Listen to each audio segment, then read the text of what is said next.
Iran Israel के बीच चल रही जंग के साथ साथ दुनिया के कई देशों में पेट्रोलियम संकट पैदा हो गया है। ऊर्जा के क्षेत्र में भी काफी कमी देखने को मिल रही है और यही वजह है कि अलग अलग देश अपने अपने देशों में अलग अलग कदम उठा रहे हैं। कहां कितना संकट है, सब कुछ आपको इस वीडियो में बताएंगे। नमस्कार, बहुत स्वागत है आपका न्यूज 18 का डिजिटल प्लेटफॉर्म आप देख रहे हैं। मैं हूं आपके साथ ऋतु सिंह।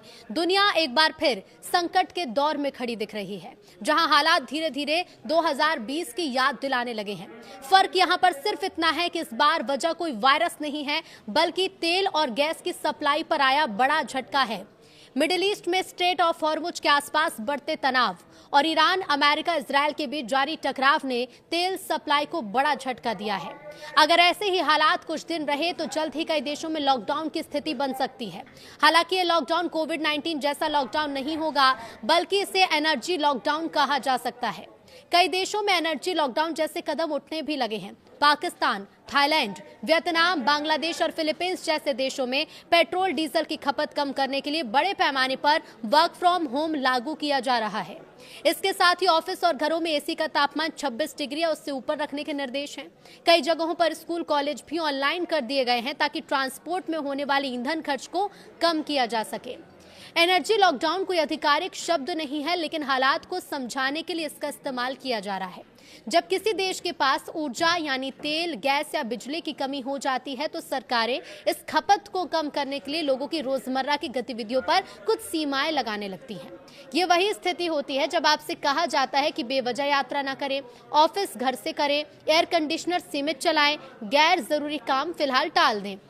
सरकार इसे लॉकडाउन तो नहीं कहेगी क्योंकि इससे घबराहट फैलती है, लेकिन आम आदमी के लिए असर काफी हद तक कुछ वैसा ही हो जाएगा जैसा कोविड के दौरान महसूस हुआ। फर्क सिर्फ इतना होता है कि इस बार मकसद बीमारी रोकना नहीं बल्कि ऊर्जा बचाना है। हालांकि भारत में फिलहाल बिजली सप्लाई की कोई कमी नहीं है, इसलिए बिजली के इस्तेमाल पर कोई रोक नहीं होने वाली। प्रभाव पेट्रोल, डीजल, एलपीजी, पीएनजी और सीएनजी पर सबसे ज्यादा दूसरे देशों में देखने को मिल रहा है। ईरान युद्ध के कारण स्ट्रेट ऑफ हॉर्मुज लगभग बंद है दूसरे देशों के लिए, जो दुनिया के करीब 20% तेल और एलएनजी का परिवहन करता है। इसके अलावा दोनों पक्षों ने गल्फ क्षेत्र में तेल गैस सुविधाओं पर हमले किए हैं, जिससे वैश्विक एनर्जी संकट गहराया है। ये संकट मुख्य रूप से एशिया को प्रभावित कर रहा है, क्योंकि ये देश मिडिल ईस्ट से 60 से 90% तेल, एलएनजी आयात करते हैं। कई देशों में एनर्जी लॉकडाउन जैसी स्थिति है, यानी कि fuel rationing, work from home, छोटे वर्क वीक, स्ट्रीट लाइट बंद, ब्लैकआउट, फैक्ट्री, स्कूल बंद और कोविड काल जैसी बचत उपाय। मुख्य प्रभावित देश जहां एनर्जी लॉकडाउन सख्त उपाय लागू हैं, सबसे पहले बात करेंगे पाकिस्तान की कि पाकिस्तान पर ईरान इजरायल युद्ध का कितना असर देखने को मिल रहा है। स्ट्रेट ऑफ हॉर्मुज में तेल और गैस के जहाज ईरान के टारगेट पर हैं। ऐसे में पाकिस्तान की अर्थव्यवस्था चरमराती हुई नजर आ रही है। सैलरी में कटौती, सरकारी खर्चों पर लगाम के बाद अब पाकिस्तान में पेट्रोल के दाम बढ़ा दिए गए हैं। पाकिस्तान में तेल पर हर लीटर पर 200 रुपए का टैक्स बढ़ाया गया है। पाकिस्तानी सरकार ने ये टैक्स लग्जरी वाहन में इस्तेमाल होने वाले हाई ऑक्टेन ईंधन पर लगाया है। पाकिस्तान सरकार ने हाई ऑक्टेन ईंधन पर शुल्क को 100 रुपए से बढ़ाकर 300 रुपए प्रति लीटर करने का फैसला किया। अगर ईरान और अमेरिका के बीच जारी जंग जल्द नहीं थमी तो पाकिस्तान की हालत और खराब हो जाएगी, क्योंकि उनका तेल का भंडार बस कुछ ही दिनों का बचा हुआ है। पाकिस्तान में भारी संकट देखने को मिल रहा है। पाकिस्तान अपने पेट्रोलियम आयात का लगभग 70% हिस्सा मिडिल ईस्ट से ही मंगाता है। ईरान और इजरायल युद्ध के कारण जहाजों के आवागमन के मुख्य मार्ग और आपूर्ति चेन बुरी तरह से प्रभावित हुई है। स्ट्रेट ऑफ हॉर्मुज में पाकिस्तान के तेल और गैस वाले टैंकर फंसे हैं। ईरान उसे निकलने भी नहीं दे रहा, जिसकी वजह से पाकिस्तान पर ऊर्जा संकट के बादल मंडराने शुरू हो गए हैं। अगर स्थिति नहीं सुधरी तो पाकिस्तान के हालात कितने खराब हो सकते हैं, उसकी सिर्फ कल्पना ही की जा सकती है। पाकिस्तान में ऊर्जा संकट इसलिए भी गहराता नजर आ रहा है क्योंकि उसके पास कोई बड़ा तेल भंडार नहीं। ऐसे में अगर सप्लाई रुक जाए तो पाकिस्तान के लिए बहुत दिनों तक खुद को संभालना बहुत मुश्किल हो जाता है। हालात यह है कि पिछले काफी दिनों से पाकिस्तान की तेल और गैस की सप्लाई प्रभावित है। पाकिस्तान के अधिकारियों के मुताबिक पाकिस्तान का तेल और गैस का रिजर्व भंडार अब खत्म हो रहा है। लगभग 7 दिनों के कच्चे तेल, 17 दिनों के लिए डीजल, 20 से 22 दिनों के लिए पेट्रोल, 10 दिनों के लिए जेट फ्यूल का स्टॉक और सिर्फ 6 दिनों का एलपीजी रिजर्व बचा है। ऐसे में अगर पाकिस्तान को किसी देश से तेल और गैस की आपूर्ति नहीं की गई तो उसकी मुश्किलें काफी बढ़ जाएंगी। ऊर्जा संकट से निपटने के लिए पाकिस्तान ने कई कड़े कदम उठाए हैं। पाकिस्तान की ARY न्यूज एजेंसी के मुताबिक पाकिस्तान ने रविवार को हाई ऑक्टेन ईंधन की कीमत में 200 पाकिस्तानी रुपए यानी PKR की वृद्धि करने का फैसला लिया, जो पहले 100 पाकिस्तानी रुपए से बढ़कर 300 पाकिस्तानी रुपए हो जाएगा। अब बात करते हैं फिलीपींस की। फिलीपींस में 4 दिन का वर्क वीक रखा गया है। फ्यूल बचाने के लिए गैस स्टेशन बंद होने लगे हैं। ईंधन आपूर्ति बाधित होने और अर्थव्यवस्था पर पड़ रहे व्यापक असर को देखते हुए फिलीपींस ने राष्ट्रीय ऊर्जा आपातकाल की घोषणा कर दी है। राष्ट्रपति फर्डिनेंड मार्कोस जूनियर ने मंगलवार देर रात कार्यकारी आदेश जारी कर ऐलान किया। सरकार के मुताबिक ईंधन आपूर्ति में भारी कमी का खतरा मंडरा रहा है। राष्ट्रपति मार्कोस ने कहा कि ऊर्जा आपूर्ति की स्थिरता बनाए रखना, आर्थिक गतिविधियों को जारी रखना और जरूरी सेवाओं की निरंतरता सुनिश्चित करना बहुत जरूरी है। बुधवार को टेलीविजन संबोधन में मार्कोस ने बताया कि आदेश एहतियाती कदम के रूप में उठाया गया ताकि सरकार को ऊर्जा आपात स्थिति से निपटने के लिए अधिक विकल्प मिल सके। उन्होंने विश्वास जताया कि देश के पास मौजूदा 45 दिन के तेल भंडार के अलावा भी तेल की निरंतर आपूर्ति सुनिश्चित की जा सकेगी और अगले बुवाई मौसम तक उर्वरक की पर्याप्त उपलब्धता बनी रहेगी। गौरतलब है कि फिलीपींस ने आखिरी साल 2020 में कोविड-19 महामारी के दौरान राष्ट्रीय आपातकाल घोषित किया था।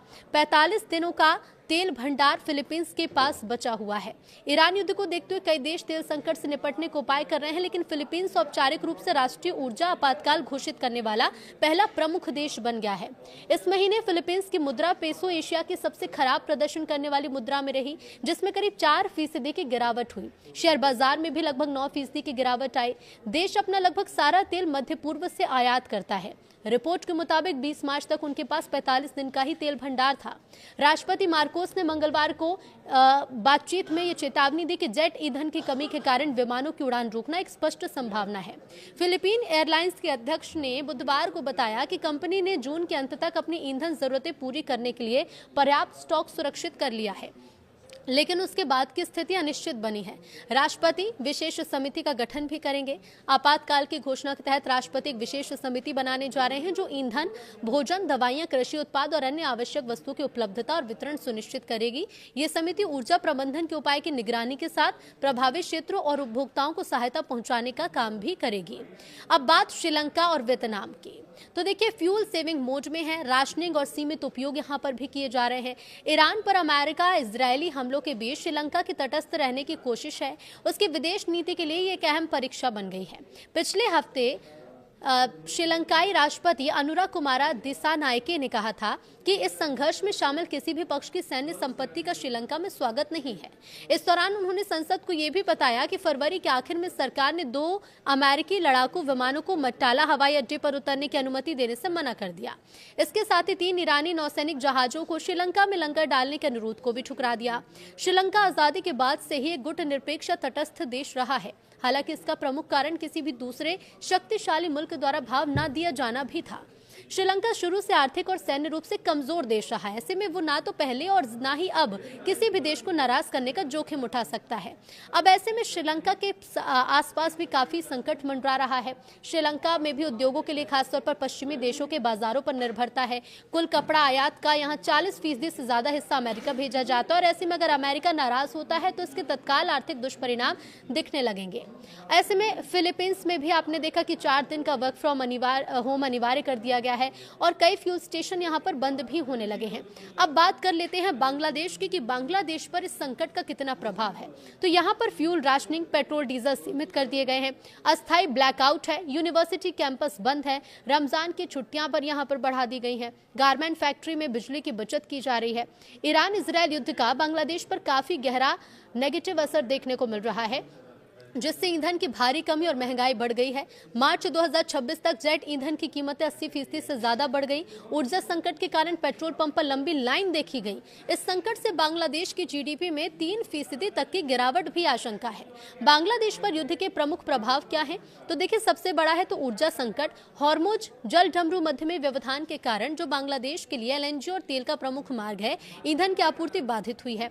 महंगाई में यहाँ काफी उछाल देखने को मिल रहा है। जेट ईंधन की कीमतों में 111% तक की कुल वृद्धि देखी गई है और आर्थिक दबाव भी बढ़ रहा है। ऊर्जा की कमी के कारण देश भर में बिजली की खपत कम करने और विश्वविद्यालयों को बंद करने जैसे उपाय अपनाने पड़े हैं। शिपिंग और व्यापार पे भी असर दिख रहा है। तो शिपिंग में व्यवधान और उच्च बीमा लागत के कारण बांग्लादेश के लिए कच्चे माल का आयात महंगा हो गया है। अब ऐसे में दक्षिण कोरिया पर इस युद्ध का क्या असर? तो यहाँ पर क्राइसिस मोड है, इमरजेंसी टास्क फोर्स बना दिया गया है, सबसे खराब स्थिति के लिए तैयारी है। मार्च 2026 में ईरान और इजरायल के बीच बढ़ते तनाव और युद्ध का दक्षिण कोरिया की अर्थव्यवस्था और यहाँ की ऊर्जा सुरक्षा पर काफी गहरा प्रभाव पड़ा है। दक्षिण कोरिया अपनी ऊर्जा जरूरतों के लिए मध्य पूर्व पर ही ज्यादा निर्भर है। अब इसके कारण ये संकट उसके लिए एक बहुत बड़ी चुनौती है। शेयर बाजार में यहाँ ऐतिहासिक गिरावट दर्ज की गई है। शुरुआती दिनों में दक्षिण कोरिया के मुख्य स्टॉक इंडेक्स KOSPI में भारी गिरावट देखी गई। द डिप्लोमेट के मुताबिक 4 मार्च 2026 को 12% से ज्यादा की गिरावट आई, जो ऐतिहासिक गिरावट थी। मुद्रा और मुद्रास्फीति में तो देखिए दक्षिण कोरियाई मुद्रा वून का मूल्य गिरकर लगभग 1500 प्रति अमेरिकी डॉलर पर पहुंच गया है। ऐसे में यहाँ पर मुद्रास्फीति का दबाव भी काफी बढ़ा है। ऊर्जा संकट और तेल की कीमतों में भी बदलाव है। दक्षिण कोरिया अपना कच्चा तेल जरूरतों का लगभग 70% मध्य पूर्व से आयात करता है। हॉर्मुज जल डमरू मध्य के बंद होने की आशंका ने ईंधन की कीमतों को बढ़ा दिया है। सरकार ने स्थिति को संभालने के लिए 1997 के बाद पहली बार पेट्रोलियम उत्पादों पर प्राइस कैप लगाने जैसे कड़े कदम उठाए हैं। इंडोनेशिया पर भी इस युद्ध का अच्छा खासा प्रभाव देखने को मिल रहा है। और देखिए यहाँ पर जल्द खत्म होने वाले हैं, बचत उपाय किए जा रहे हैं। ईरान इजरायल युद्ध का इंडोनेशिया की अर्थव्यवस्था पर काफी नेगेटिव इफेक्ट देखने को मिल रहा है, जिसमें मुख्य रूप से ईंधन आयात लागत में वृद्धि और महंगाई का खतरा शामिल है। तेल की कीमतों में तेजी के कारण इंडोनेशियाई सरकार ने वित्तीय घाटे से बचने के लिए लगभग 80 ट्रिलियन रुपया की बजट कटौती की योजना बनाई है।